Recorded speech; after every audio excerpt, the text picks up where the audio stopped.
Trinamool BJP চর্চা লেগেই রয়েছে। দেখুন, ব্যাপারটা হচ্ছে বিজেপি তৃণমূলের বাইনারি পলিটিক্সকে আরো স্ট্রং করা হচ্ছে। যত ভোট এগিয়ে আসবে দেখবেন বিজেপি তৃণমূল তত লড়াই করছে দেখাবে। 4.5 বছর এই তৃণমূল বিজেপির যে অন্যায়ের বিরুদ্ধে সেই অর্থে তাদেরকে চর্চা করতে দেখছি না। এখন এরা প্রধান বিজেপি বিরোধী দল হয়ে উঠে আসবে, এটা একটা পার্ট আমি মনে করছি, আর কিছুই নয়।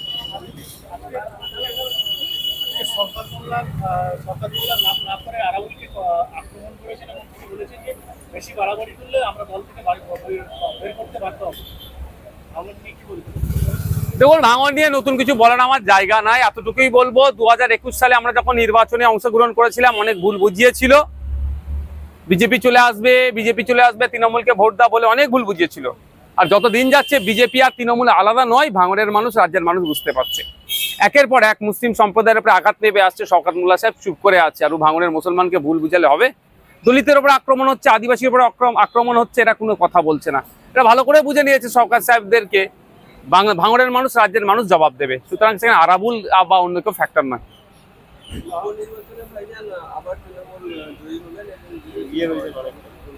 বিজেপি বা আরো যারা বিরোধী দলেরা আছে তারা কি সত্যিকারের অর্থে তৃণমূলকে পরাজিত করার চিন্তা ভাবনা আছে? এটা আগে জানেন তাদের কাছ থেকে। কোনো না কোনো একটা জায়গায় একটা কম্প্রোমাইজ করে রেখে দিয়েছে। এটা রেজাল্টটা অবিজেপি অতৃণমূলের পক্ষে আসতো যদি গুছিয়ে এটা ক্যাম্পেইন করা যেত, যদি গুছিয়ে এই নির্বাচনটাকে কন্ডাক্ট করা যেত। দুর্ভাগ্য জাতীয় কংগ্রেস বা তার সাথে যারা আছেন তারা সেই মত ভাবে নয়। এই নির্বাচনে, এই সিটটাতে উপনির্বাচনে তৃণমূলকে ব্যাপকভাবে ধাক্কা দেওয়ার জায়গা ছিল, সেটা কিন্তু কংগ্রেস বা বিজেপি প্রশ্ন আসছে না। আর যারা বিরোধীরা আছে তারা ঠিকভাবে কাজে লাগাতে পারলো না।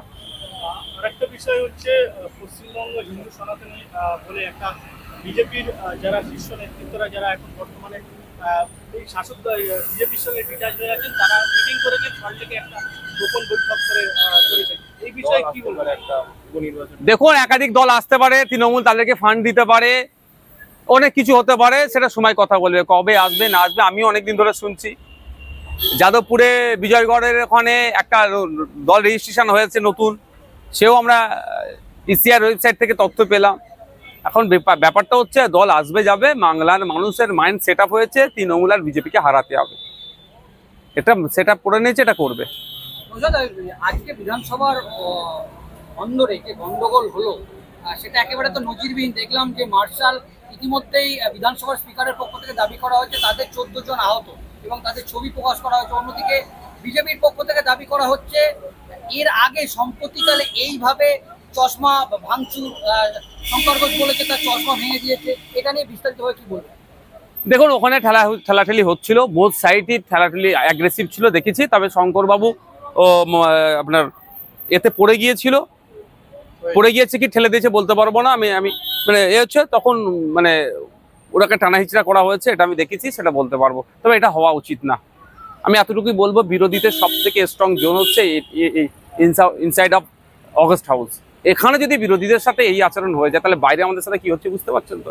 এটা হওয়া নয়, মানে বাস্তবিক বলছি, এটা খুবই লজ্জাজনক ঘটনা আজকে পশ্চিমবাংলার ইতিহাসে, ভারতবর্ষের রাজনীতিতে হলো। এটা হওয়া উচিত ছিল না। এটা বলতে চাইছেন যে বিরোধীদের মুখ বন্ধ করার চেষ্টা করা হচ্ছে কোথাও কি? দেখুন, আমি তো বারবার বলে আসছি বিরোধীদের কোনো ফাংশনই দিচ্ছে, পঞ্চায়েত থেকে, সমিতি থেকে, জেলা পরিষদ। এবার আমি বিধায়ক হিসাবে বলছি, বিধায়কের ল্যাডের ঠিকঠাক টাকা খরচ করতে দিচ্ছে না, ডিস্টার্ব করছে, বিভিন্নভাবে মিথ্যা মামলা দিচ্ছে, তো এটা তার বাইরে নয়। নিয়োগ প্রক্রিয়ার পরে আবার এই স্কুল সার্ভিস কমিশন নিয়োগ প্রক্রিয়া চালাচ্ছেন, তার বিরুদ্ধে চাকরি হারা শিক্ষকরা আবার একাংশ আবার হাইকোর্টে। দেখুন, একটা কথা বলি, তৃণমূল কংগ্রেস দুর্নীতি করেছে, দুর্নীতির দায় আজকে 15,004 জন মতো টিচার মাথায় নিয়ে ঘুরছে। এটা কেন ঘুরবে? যারা গ্রুপ বি গ্রুপ সি যারা অন্যায় করেনি তারা কেন এই দায় মাথায় নিয়ে ঘুরবে? রাজ্য সরকারের উচিত যে রিভিউ পিটিশন যেটা করেছে, যারা যোগ্য তারা 1 মাস টাইম চেয়েছে, 1 মাস টাইম দিয়ে রিভিউ পিটিশন সুপ্রিম কোর্টে যেটা চলছে সেখানে সঠিক তথ্য দিয়ে দিও, 22 লক্ষ এমআরসি পাবলিক ডোমেনে দিয়ে দিও, এবং সত্যিকারের অর্থে কজনকে অবৈধ পন্থা অবলম্বন করিয়ে ঢুকিয়েছে তার লিস্টও পাবলিশ করা। Thank you.